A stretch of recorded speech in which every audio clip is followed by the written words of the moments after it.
This will be kind of a walkthrough for the Cobra Kai Multicolor STL. So open the Multicolor STL. There's a manifold issue. I generally disregard those because they don't present a problem.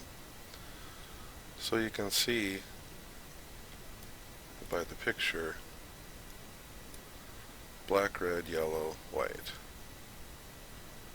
So the first yellow will be black, and then the next thickness is this one right here, which is yellow, and then the next thickest layer is this right here, which is red, which is the Cobra Kai, and the tongue. So black, yellow, red. You can see by the model that this is the highest, so that would be last, that would be white. So you just pick your setting, slice it,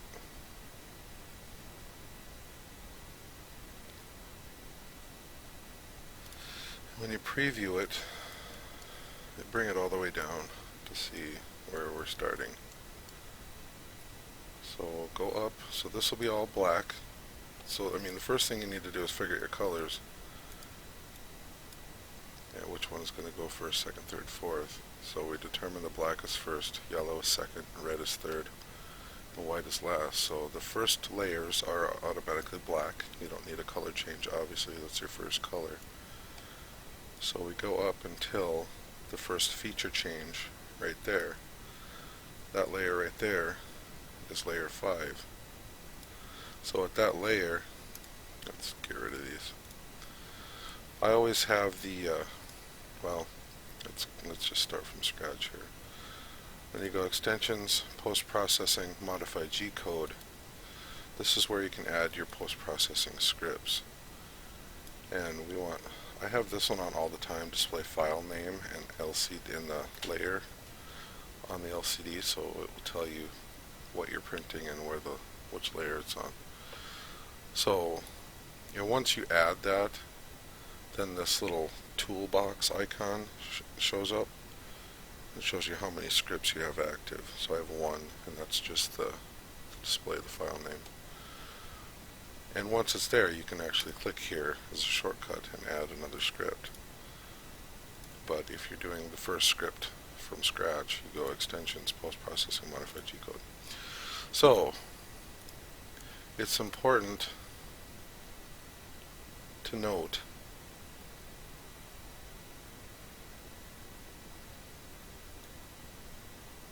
that the first, okay, this is just at 0.2mm print height, so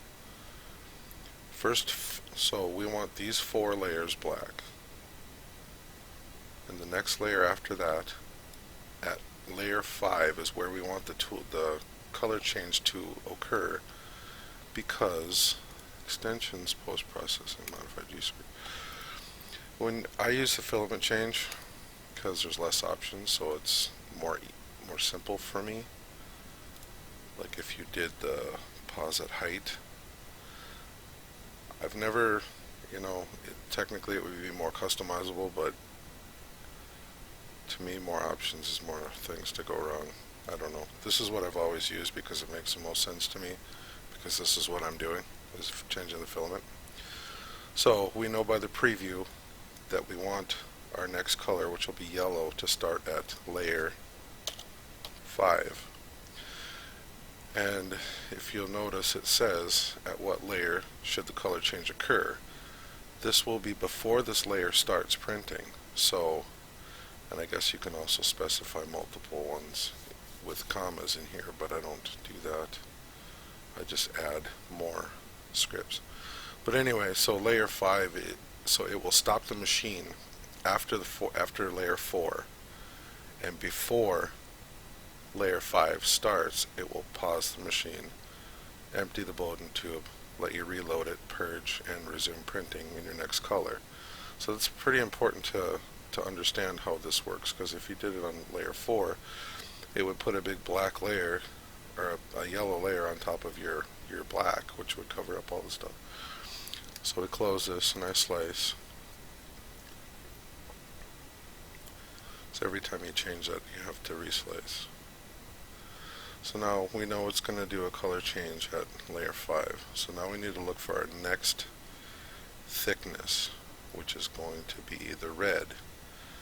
So at this point, it's going to print all the other colors in the next color, which is yellow. So all the because you know, it has to build up all of the remaining model up to the next color change.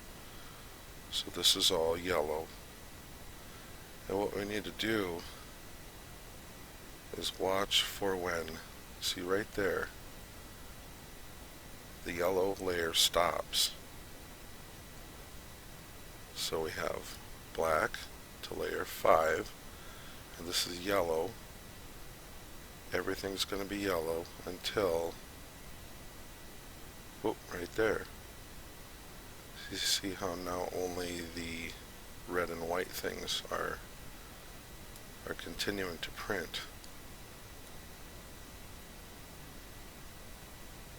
So layer 13 is where we want our next script to be.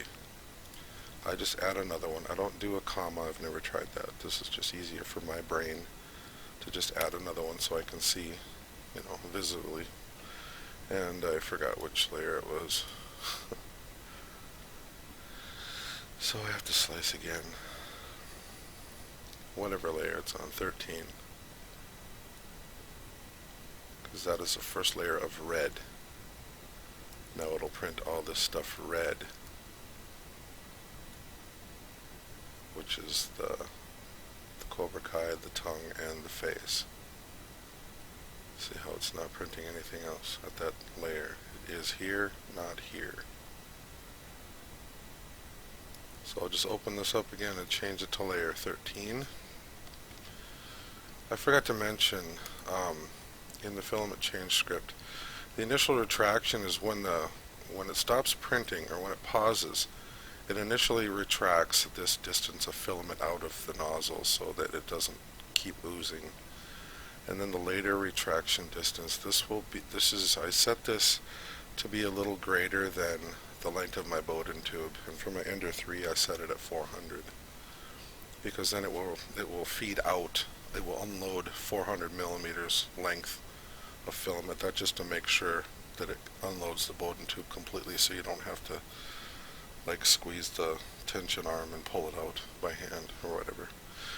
And then the XY position, this is where the print head will park while it's doing the filament change, and I usually put it at XY20. It's not too close to the corner, but it's not home either. I don't like to do 0, 0. I've had issues doing that, because if you're, I think one time one of the axes wasn't set up right or something, and it skipped the belt a couple times, and it layer shifted and it hosed it. So I just like to keep it away from home. So I'll change these to the same thing. Every one will be the same as far as the initial retract, the later retract, and the park position. And we close that and we slice again. So for 4 colors we'll need 3 scripts, so this next one will be our last one. So here we are on 13 again. Nothing really changes on the screen when you add the scripts. You won't see it until it's actually printing. So you just go up, all this is red, red, oh, there it is. So there's only a couple layers, 3 layers of red. 1, 2, 3 layers of red, and then it turns white. You can see that.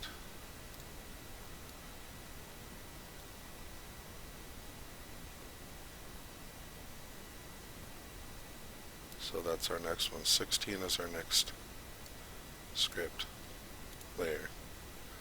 Filament Change, layer 16, 400, 20, and 20. Slice again, and that's it.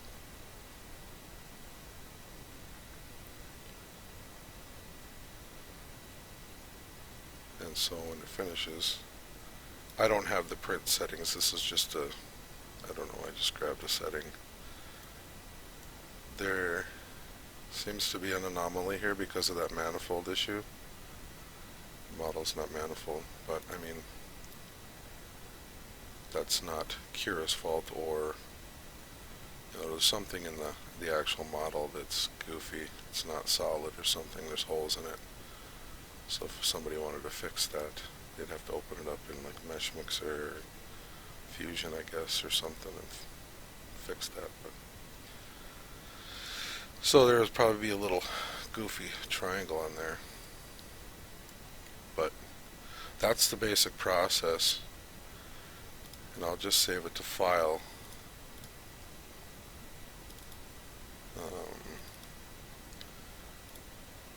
And we'll take a look at the G code quick.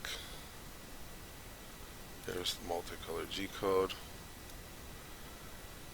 Just says, gives you all the basic settings and stuff. So I'm going to Control F and go down, look for change. So you'll see right here, here's the M600 for the filament change, generated by the Filament Change plugin. It says layer 4 because that's where it's going to pause before layer 5, and that's the M600 lets you unload and load your new color, which is going to be yellow for the next color, and then it will resume on layer 5 right here, and then it will just continue. And that is basically a quick run through of how I would slice and print this model. I hope this helps.